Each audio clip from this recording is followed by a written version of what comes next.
Alright, so I'm able to stay pretty lean for most of the year and still make steady size and strength gains in the gym. And here's 3 principles of my diet that really help me. The first is, if you want to burn fat, feed your body fat. Alternatively, if you want to bulk up, combine fat with sugar. Have some carbohydrate. Your body will use glucose. It will use the sugar for fuel and it will store the fat. The second principle is playing around the window in which you eat. So for most of the year, I don't have breakfast. I don't have anything to eat until the afternoon. I won't have anything in the morning except for maybe a cup of bone broth. This is just pure fat and protein. So again, I'm in that fat burning state, that state of ketosis throughout the morning.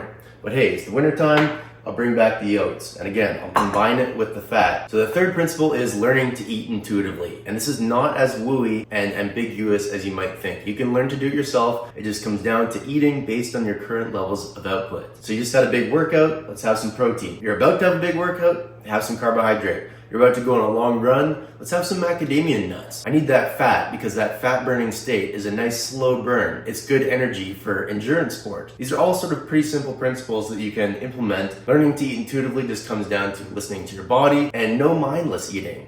Like, it's not crazy, you can have that cookie, it's just you're conscious of it. Like, I have a real sweet tooth. I just don't ever find myself in that situation where no matter what I do, it's never enough, and yet I never get the results I want because I'm always thinking about what I'm eating. Because I'm never like, I'm gonna spend 10 hours on the treadmill to have that piece of cake later. It's sort of the opposite. I'm like, let's have that piece of cake to fuel my workout. And if I haven't done shit, well then I can't have the cake. Or I'll have the cake and take the L. I don't care. Like, my levels of output are really high. And that's also key. You know, we talk about being in a caloric deficit. The real deficit is where you feel like no matter what you do, it's never enough and you never get the results you want. This is an output deficit. So I just listed 3 things. The first one was play around with combining fat and sugar. The second one was playing around with the window in which you eat. The third thing was learning to eat intuitively. This will free you from forever counting calories and tracking your macros. There is a fourth thing, and that is don't put yourself in the situation where you're constantly like, oh, can I have this cookie? Can I have this cake? You need to figure out how to jack up those levels of physical output. All this stuff is great. It really helped me with my diet. But fundamentally, you'll always be operating at a loss. You'll never get ahead of it to the point where you can have the cookie and not worry about it if you don't fix your levels of output. So that starts with learning to love it, ironing out a good little cardio routine where you get your heart rate jacked for 45 minutes to an hour every day no matter what. You do that, all your problems will go away. All this stuff will be extra.